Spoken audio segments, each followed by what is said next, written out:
중에 붙으시길 비오며 예수의 이름으로 기도하옵나이다. 아멘. 오늘 말씀의 제목은 표적 시리즈 5번째 생명의 떡을 받아 먹으라 라는 주제를 가지고 말씀을 전하고자 합니다. 무엇을 받아 먹으라고요? 생명의 떡. 무엇을 받아 먹으라고? 우리 유경이 무엇을 받아 먹으라고? 생명의 떡을 받아 먹어라. 생명의 떡을 받아 먹어라. 이스라엘 백성들이 모세를 따라서 이집트를 탈출해서 광야를 방황할 때였습니다. 광야에서는 먹을 것이 없어서 백성들이 매우 불평을 했습니다.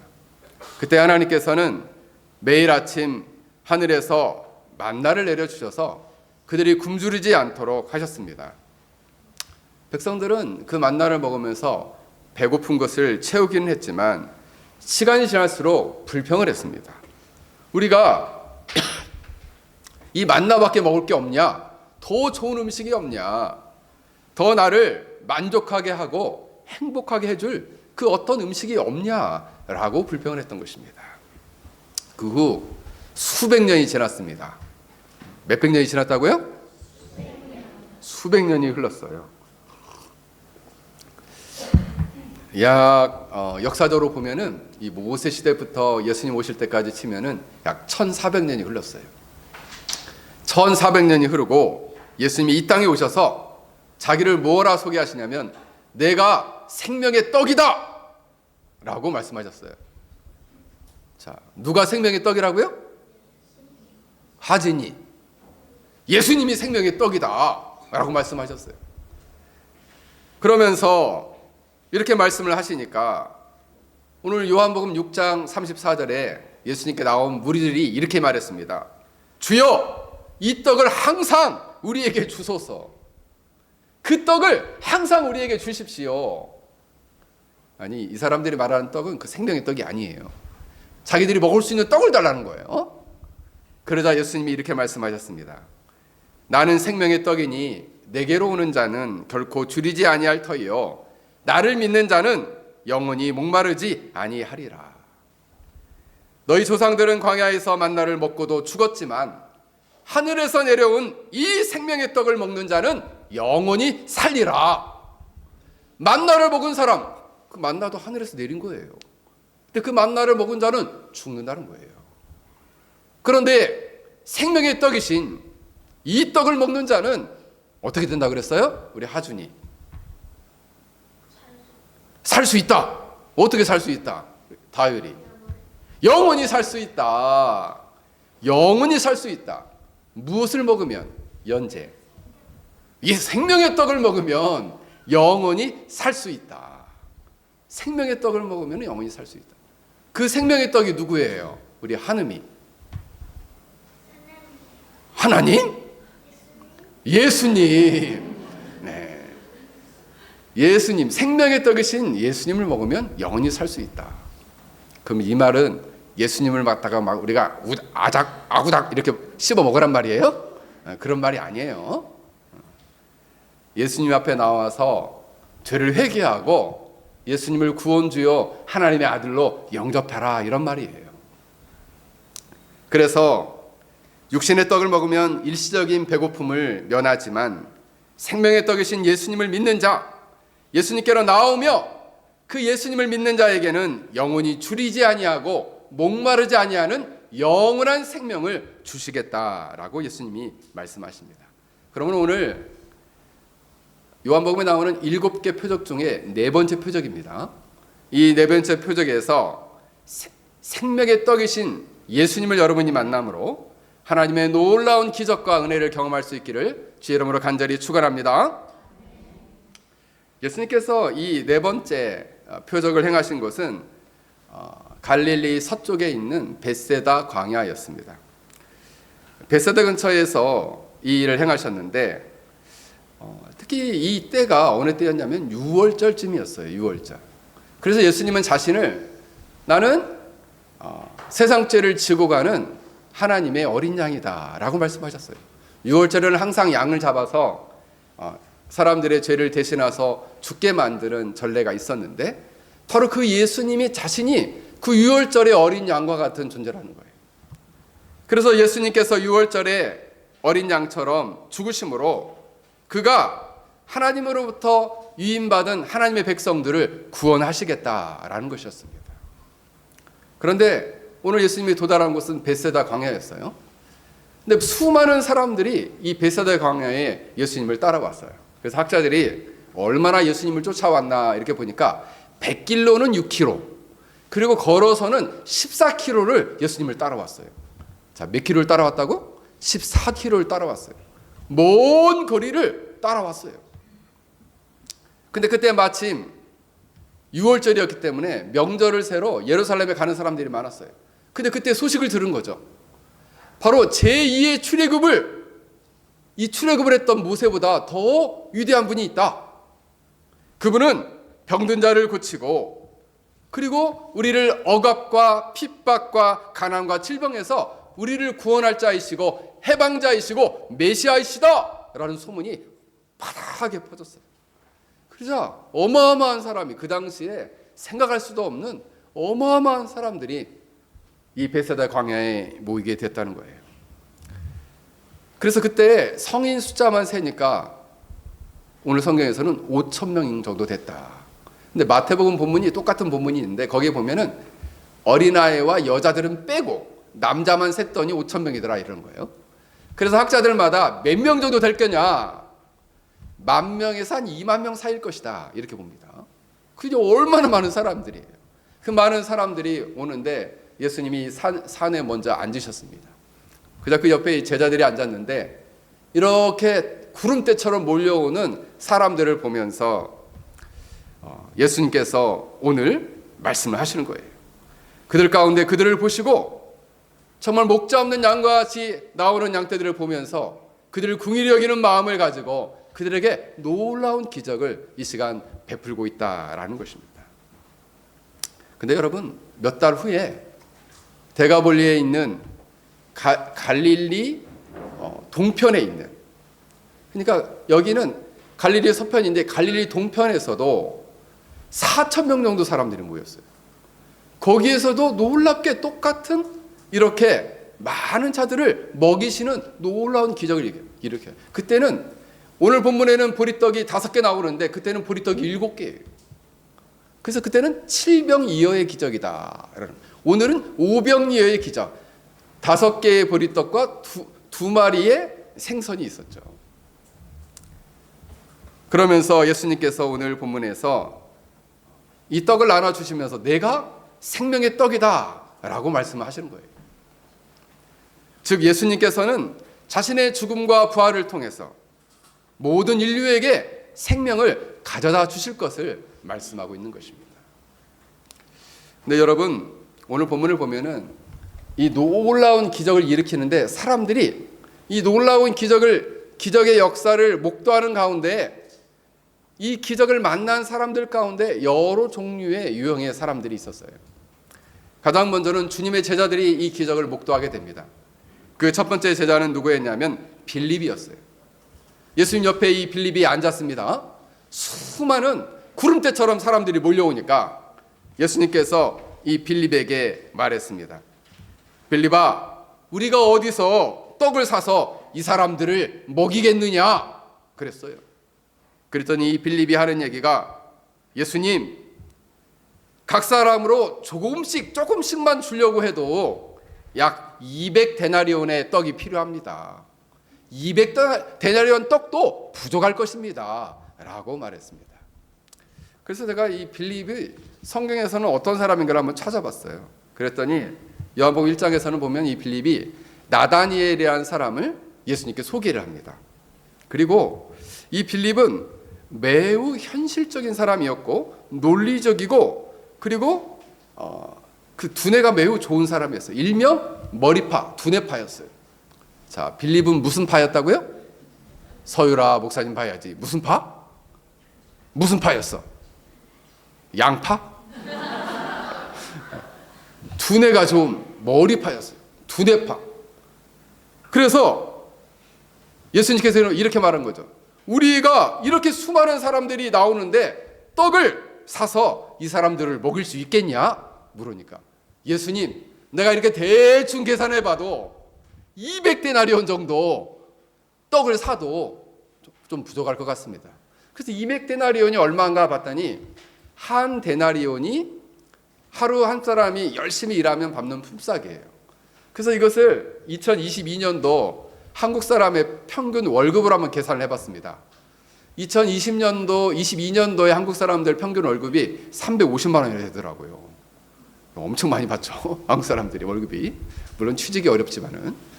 그런데 이것이 약 몇 개월 정도 일한 분량이냐면은 6개월에서 8개월 정도 일한 분량이에요. 그래서 적게 잡으면 2천만 원, 많이 잡으면 2,500만 원 정도 든다는 거예요. 떡값만. 그러니 이 많은 사람을 먹이는 떡값만 그렇게 많이 든다는 거예요. 근데 생각해 보면은 그 많은 떡을 어디서 그 많은 떡을 갖다가 만들었겠어요? 당시 떡공장이 있는 것도 아닌데. 그렇잖아요? 떡이 그렇다고 해서 옛날에는 요즘 기계가 있어서 막 줄줄이 나오는 것도 아니고 이거를 다 일일이 빻아서 물로 이렇게 해가지고 떡을 쳐야지 떡이 나오는데, 빵이 나오는데 그게 쉽냔 말이에요. 이 많은 사람들이 지금 다 나와 있는데. 그래서 예수님은 그런데도 이것을 이 빌립이 해결할 수 없는 걸 아셨어요. 그럼에도 불구하고 예수님께서 어떻게 하실지를 아시고 빌립을 시험하면서 묻습니다. 빌립아, 우리가 어디서 떡을 사서 이 사람들을 먹이겠느냐? 그랬더니 이 빌립은 200데나리온도 조금씩 먹더라도 200데나리온도 부족합니다. 이렇게 말했습니다. 여러분, 이 빌립의 의견은 매우 정확한 의견이에요. 합리적이고 논리적이고 계산적이에요. 딱 맞아 떨어져요. 그리고 어떻게 그 짧은 시간에 그 많은 숫자를 대충 파악해서 얼마면 되겠습니다, 이렇게 딱 할 수 있는 사람이 얼마나 되겠어요? 얼마나 똑똑한 사람이냔 말이에요. 하지만 그는 이렇게 너무 머리가 좋은 사람이고 빠른 계산을 하고 합리적이고 논리적인 사람이었지만 예수님의 기적 앞에서 그 기적에 쓰임받지는 못했다라는 거예요. 왜냐하면 그는 인간적으로 이 모든 것 계산하면 딱 맞았는데 누구를 빠뜨렸느냐? 예수님을 빠뜨렸어요. 예수님이 어떠한 분인지를 계산을 안 하고 빠뜨렸다라는 것입니다. 바로 예수님은 어떤 분이십니까? 하나님의 아들이시고 구원자이시고 메시아이시고 그리고 신성을 가지신 분이시고 무에서 유를 창조하시는 그 창조주 하나님과 성부 하나님과 그 창조 일을 함께 하신 창조의 역사를 일으키신 하나님의 말씀이셨어요. 하나님의 로고스, 하나님의 말씀이셨던 예수님이셨습니다. 그래서 이 무에서 유를 창조하신 그 창조사역에 함께 하신 성자 예수님에 대한 믿음이 없었기 때문에 예수님은 빼버렸다는 거예요. 예수님은 빠뜨렸던 거예요. 그래서 그는 예수님의 기적의 도구로 쓰일 수 있는 영광스러운 기회를 놓쳐버린 것입니다. 한 어머니가 자기 아이를 데려갔어요. 그리고 아주 유명한 스님한테 데려갔어요. 선생님, 우리 아이가 얼마나 똑똑한지 아십니까? 자, 손 한번 들어보자. 나는 좀 내가 생각해도 내가 좀 똑똑한 것 같다는 중 손 들어보세요.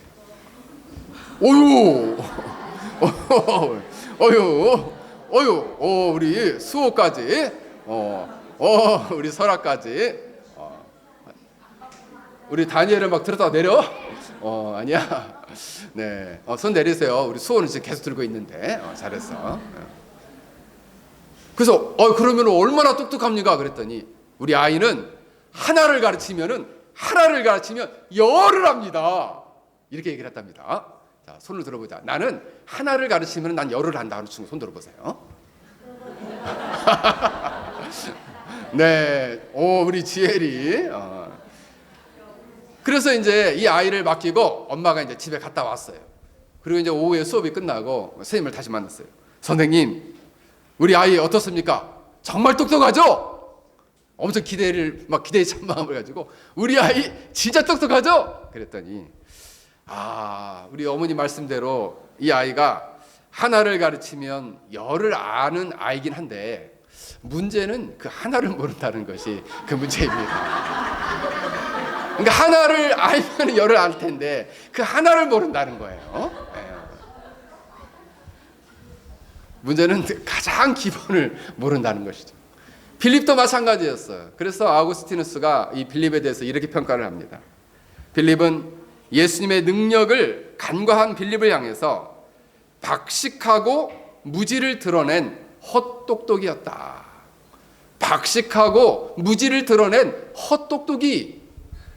머리는 똑똑한데 예수님의 능력, 그 예수님이 성자의 하나님이시고 무에서 만물을 창조하신 하나님이라는 사실을, 하나님의 아들이라는 사실을 그는 믿음으로 보지 못했다 이거예요. 머리가 좋은 사람들이 그래서 예수님을 잘 의지 안 해요. 머리가 좋은 사람들이 기도를 잘 안 해요. 제가 아는 분들 중에서 머리가 진짜 좋은 사람들이 많거든요. 물론 저도 머리가 나쁜 편은 아닌데 머리가 좋은 사람들은 진짜 머리 뇌 구조가 달라요. 그래서 공부할 때도 보면은 제가 우리 그 신학대학원 다닐 때 공부할 때 이제 제가 그 스터디하는 그룹들이 있었는데 이 그룹 안에서 우리 그 신대원에 그때는 숫자가 굉장히 많았어요. 그래서 한 학년에 막 600명, 700명씩 신학생이 될 때였습니다. 총신대학원에. 근데 이제 저희 그룹에서 거의 그 탑 1, 2, 3등을 다 휩쓸을 정도로 공부를 잘했어요. 그래서 어떻게 공부하나 보면은 물론 이제 저도 20등 안에는 들었습니다. 제가 공부를 꽤 잘했어요. 그랬는데 근데 이 친구들은 이 교수님이 어떤 문제를 낼 것인가를 딱 미리 머리로 잘 계산을 해요. 그래서 별 하나짜리부터 별 5개짜리를 문제집을 만듭니다. 그래서 어떤 문제를 낼 건지 제일 나올 확률이 많은 건 별 5개예요. 그래서 이것은 달달달 외웁니다. 만들어가지고. 그리고 하나짜리는 좀 덜 외워요. 3개짜리는 대충 외우고 5개짜리는 완벽하게 외우고. 그래서 5개짜리 찍은 대로 딱 나오면 정확하게 100점이 딱 나오는 거예요. 머리 좋죠? 네. 공부 잘하면서 그렇게 머리가 좋습니다. 문제는 뭐냐면 머리가 좋은 사람들이 하나님을 잘 의지하지 않는다는 거예요. 주님의 능력과 기적을 믿음으로 바라보지 않는다는 거예요. 그것이 문제라는 거예요. 그것이. 빌립이 그런 사람이었습니다. 그는 다른 것은 다 계산했지만 가장 중요한 예수님을 빠뜨렸어요. 인간은 무능하지만 예수님은 전능하신 분이고 무에서 유를 창조하시는 성자 하나님이라는 것을 빠뜨렸다라는 것입니다. 이것이 머리 좋은 두뇌파의 비애입니다. 그는 머리가 좋았기 때문에 금방 파악하고 아이고 안 되겠네. 그래 그냥 포기하는 거예요. 머리가 좋은 사람이 포기가 빨라요. 왜 안 되는 거 벌써 아니까. 나 안 돼. 그냥 금방 내려놓습니다. 자, 손 들어보겠어요. 나는 포기를 잘한다 하는 친구 손 들어보세요. 나 포기 잘한다. 포기를 잘해서 맞네. 생각보다 맞네. 손 내리세요. 나는 절대 포기 안 한다 하는 친구 손 들어보세요. 우리 강민이 그래. 우리 예서 그래. 우리 연재도 손 내리세요. 여러분 왜 포기 안 할 수 있느냐? 주님이 내게 능력 주시고 지혜를 주시면 난 할 수 있어요 하는 사람은 포기 안 해요. 근데 주님을 빠뜨리면요, 이거 난 못해. 나 이거 못해. 난 못해. 하고 그냥 던져버리는 거예요. 사랑하는 성도 여러분, 우리가 현실적인 것을 무시하다는 건 아니에요. 상식적이고 합리적인 것도 필요해요. 그러나 그 상식적이고 합리적인 것을 뛰어넘는 신앙이 필요하다는 거예요. 할렐루야. 그것을 초월하는 믿음이 필요하다는 거예요. 항상 신자에게는 이것이 필요합니다. 물론 일정 선까지는 상식선에서 늘 일을 해야 돼요. 합리성을 가지고 일을 하지만, 그러나 항상 그것을 뛰어넘는 하나님의 놀라운 능력, 주님의 능력을 바라보는 믿음이 있어야 한다라는 것입니다. 여러분들 이러한 놀라운 믿음을 소유할 수 있기를 주의 이름으로 간절히 축원합니다. 두 번째 나오는 사람은 누구냐 하면 바로 안드레였습니다. 안드레가 어떤 사람이었는가 또 성경을 한번 뒤져봤어요. 그랬더니 성경을 찾아보니 이 안드레는 세례 요한의 제자였습니다. 그런데 세례 요한이 예수님을 향해서 세상죄를 지고 하는 어린 양이다라고 말씀하시자 예수님을 따르자. 그리고 예수님이 메시아인 것을 알게 됐어요. 그 메시아신 것을 알고 그 즉시 자기 형제인 베드로를 찾아갔어요. 베드로야, 내가 메시아를 만났어. 우리 예수님까지 즉시 가야 돼. 이렇게 말을 했어요. 그리고 이 베드로를 끌고 누구한테 가냐? 예수님께 간 사람이었어요. 누가? 안드레가. 물론 안드레는 베드로처럼 어마어마하게 크게 쓰임받지는 못했어요. 하지만 무엇보다도 예루살렘 교회의 시작과 그리고 그 교회를 통해서 유대 땅 전체를 변화시키는 큰 역할을 했던 베드로를 주께로 인도한 사람이었다는 거죠. 그는 그분이 메시아야. 그러면 그 즉시 따랐어요. 이 사람은 빌립과는 정반대 유형이에요. 뭐냐면 행동파예요. 행동파. 이 사람은 이분이 메시아구나. 그러면 그 즉시 행했다는 거죠. 그 즉시.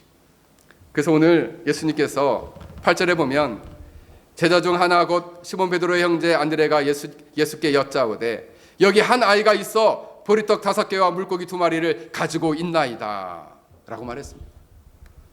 이 사람들을 어떻게 먹일까? 예수님 말씀하시니까 어디서 사서 이 사람들을 줄까? 벌써 얘기를 들었죠.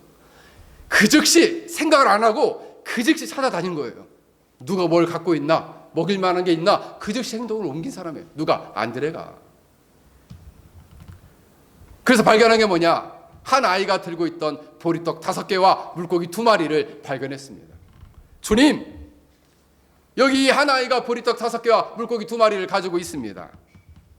그러나 문제는 뭐냐면 그러나 그것이 이 많은 사람들에게 얼마나 되겠습니까? 이렇게 말했다라는 것입니다. 이 보리떡 5개, 물고기 2마리, 쉽게 말하면 누구 코에 붙이겠습니까? 라는 거죠. 코에 진짜 붙이라는 건 아니에요. 이거를 얼마나 먹겠냐 이거예요. 누구 코에 붙이겠습니까? 누구 코에? 여러분, 이렇게 행동하는 사람들은, 물론 이 사람은 아주 이 행동에 있어서는 아주 큰 유익이 있어요. 행동하는 사람, 생각보다는 먼저 행동이 앞서는 사람은 유익이 있습니다. 옛날에 어느 마을에 2 형제가 살고 있었습니다. 근데 이 형제들은 큰 마을 앞에 큰 개울이 있고 그 너머에 땅들과 밭을 가지고 있었어요. 근데 이 2 형제는, 한 형제는 그 형님은 두뇌파고 동생은 행동파였어요. 두뇌파인 형님은 이거를 어떻게 건너갈까를 항상 설계를 하고, 이거를 어떻게 건너가면 좋을까, 어떤 재료를 가지고 와서 다리를 만들까, 이 연구하고 궁리를 했어요. 시간이 오래 걸리죠. 근데 이 동생은 그 즉시 가가지고 줄을 가져오고 판자떼기 몇 개를 가져와서 다리를 만들었어요. 그리고 1-2번 건너가는 너무 불편하니까 계속 고치고 만들어서 오고 가면서 농사를 지었습니다. 동생은 농사를 져서 이 작물들이 자라는데 아직까지도 생각하고 있어요. 이 두뇌파는, 형님은. 그래서 형님 농사는 망하고 동생 농사는 잘 됐다는 얘기가 있습니다. 그러니까 행동하는 사람은 무언가 행동을 즉시 하기 때문에 유익은 있다는 거예요. 오늘 본문의 안드레도 빌립과는 달리, 빌립은 금방 포기하고 안 됩니다. 안 돼. 근데 이 안드레는 예수님, 이 물고기 2마리, 이 보리떡 5개 찾았습니다. 근데 예수님 문제는 뭐냐면 누구 코에 붙이겠어요? 이거 너무 적은데요. 이거 어떡할까요? 안드레도 빌립처럼 똑같이 한계에 부딪혔어요. 누구를 빠뜨렸어요? 자, 누구를 빠뜨렸어요? 자, 우리 연재. 안드레를 빠뜨렸어. 자, 우리 한음이. 예수님을 빠뜨렸다. 안드레도 예수님을 빠뜨렸어요. 예수님, 이거 누구 코에 붙이겠어요? 안드레가 진짜 믿음이 좋은 사람이었다면, 예수님 5,000명밖에 안 됩니다. 예수님이 일거에 해결해 주실 수 있으시죠? 라고 고백했을 거예요.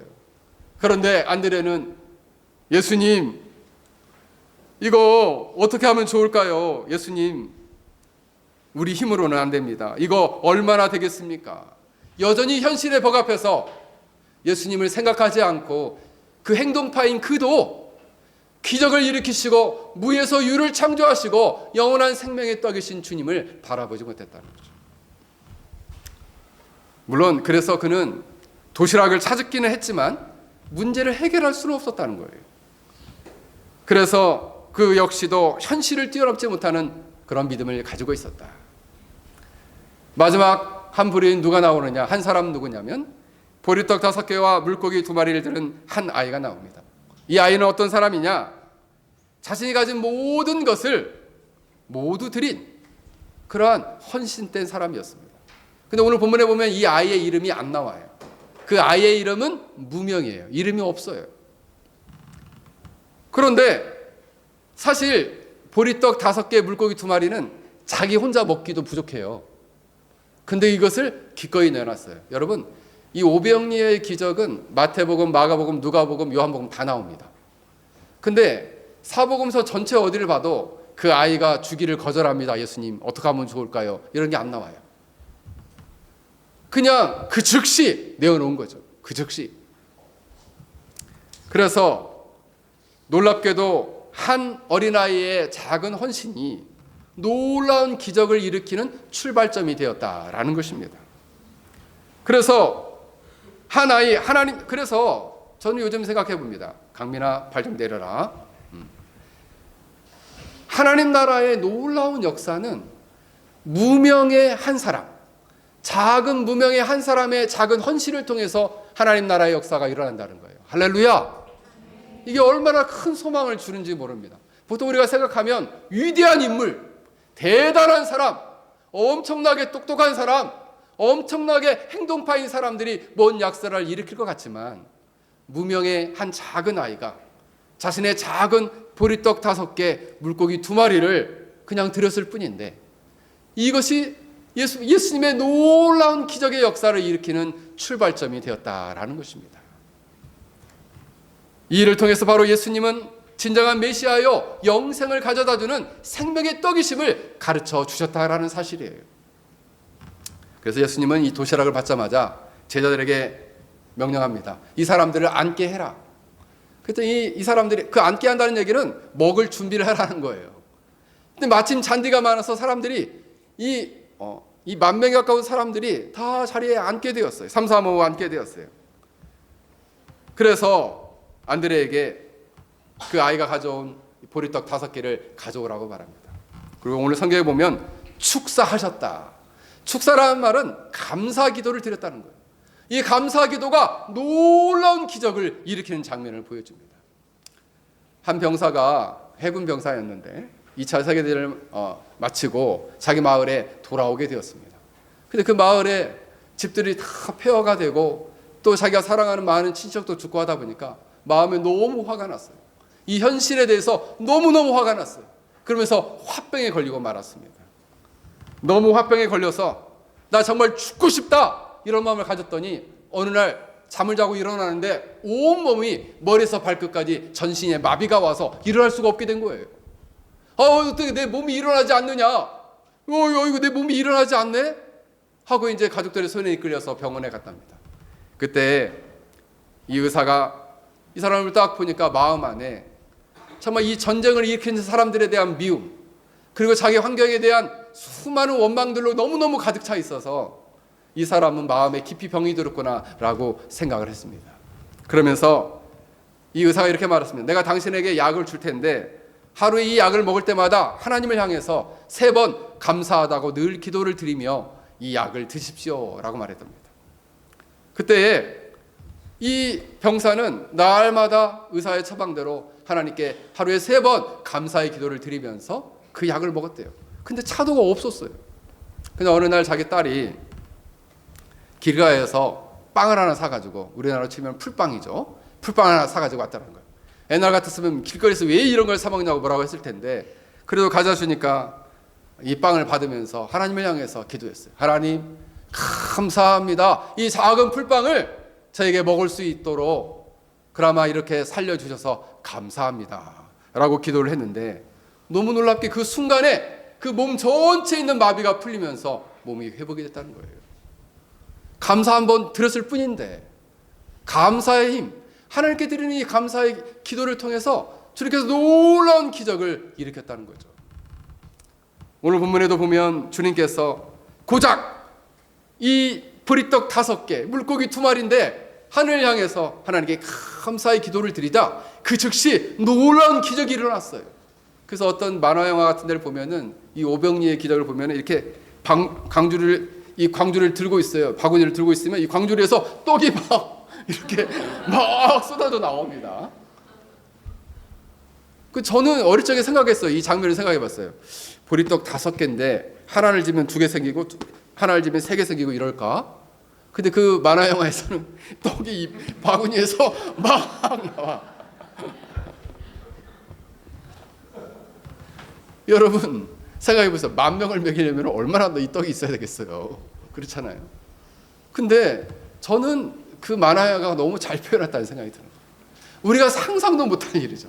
어떻게 그 바구니에서 이 떡이, 이 빵이 어마어마하게 터져 나와서 거기에 있는, 오늘 성경에 보면은 거기에 있는 사람들이 마음껏 먹었다 그랬어요.